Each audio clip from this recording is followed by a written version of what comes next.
Pixar released their newest movie Turning Red on March 11, 2022. And just like everything they do, it's absolutely jam-packed with secrets, references, and Easter eggs. Let's look at 21 of the best ones that Pixar hid in Turning Red. Pixar loves including references to their previous movies, and Turning Red is no exception. This one is also one of the hardest in the whole movie to spot. When May and her friends are in the girls' bathroom making plans to see Four Town live in concert, there's another Pixar character hiding out in the scene.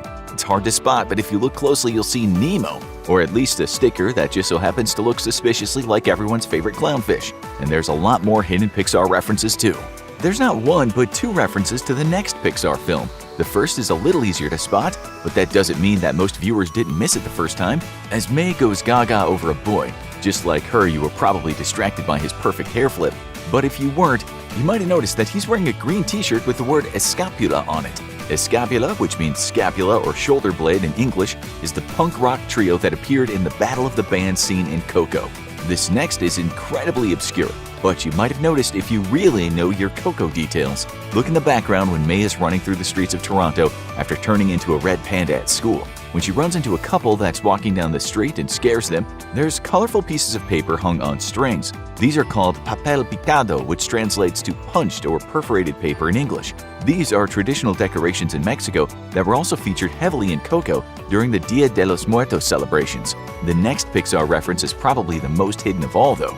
There's a super hidden reference to a Pixar movie that isn't even out yet. Just like how there was an incredibly hidden reference to Turning Red in the form of a Four Town record in Luca, you'll need really sharp eyes to spot this one. Did you catch what it was? Along with a bunch of other stickers on Miriam's skateboard is the logo for Star Command, the galactic organization that Buzz Lightyear belongs to, which we'll see much more of in Buzz's upcoming origin story film. The robot cat Socks, who will also be in Lightyear, also makes an appearance as a sticker on the skateboard. And of course, it wouldn't be a Pixar movie if the Pizza Planet truck from Toy Story didn't show up somewhere. Pixar makes sure that the Pizza Planet truck appears in all of their movies, and you can spot it in Turning Red when May's running through the streets of Toronto on her way to the Four Town concert. Pizza Planet's logo can also be seen on the pizza boxes at Tyler's birthday party.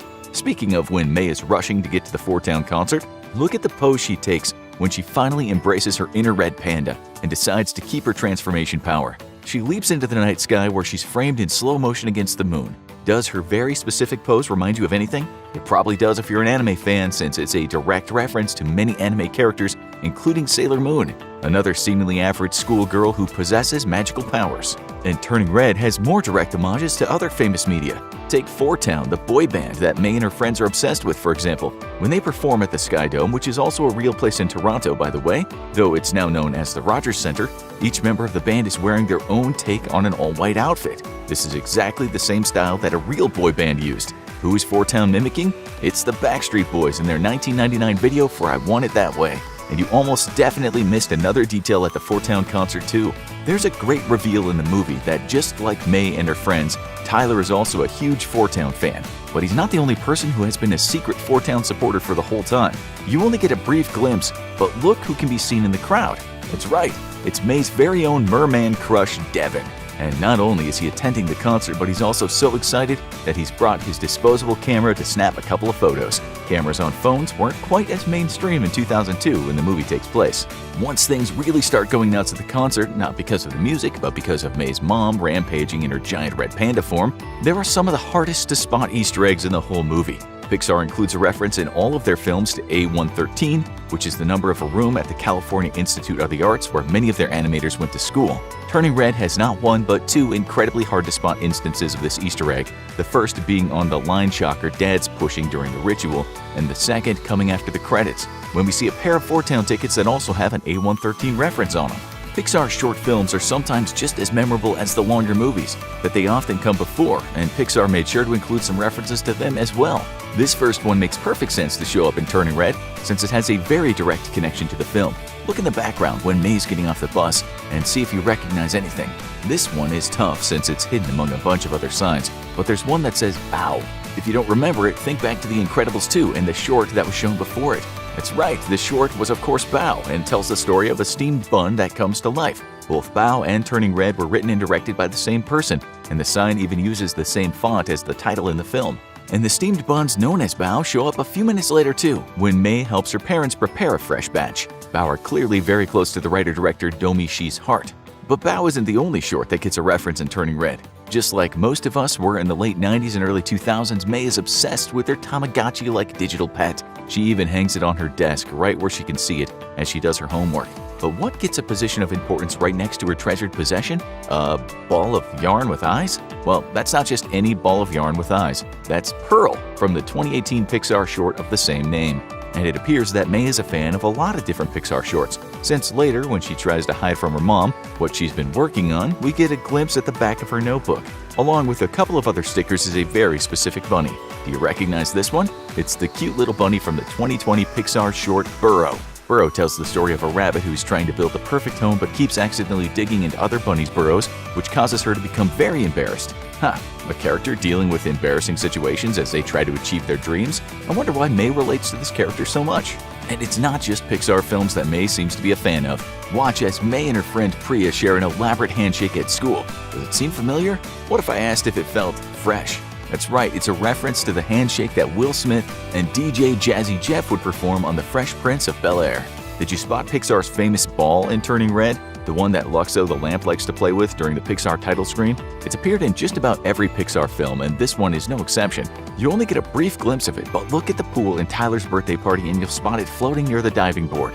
You might think that they wouldn't have been able to cram so many details into one movie, but there are still so many more, some of which you've definitely missed. Take, for instance, when Mei is giving her mom a presentation on just why she must be allowed to attend the Four-Town concert.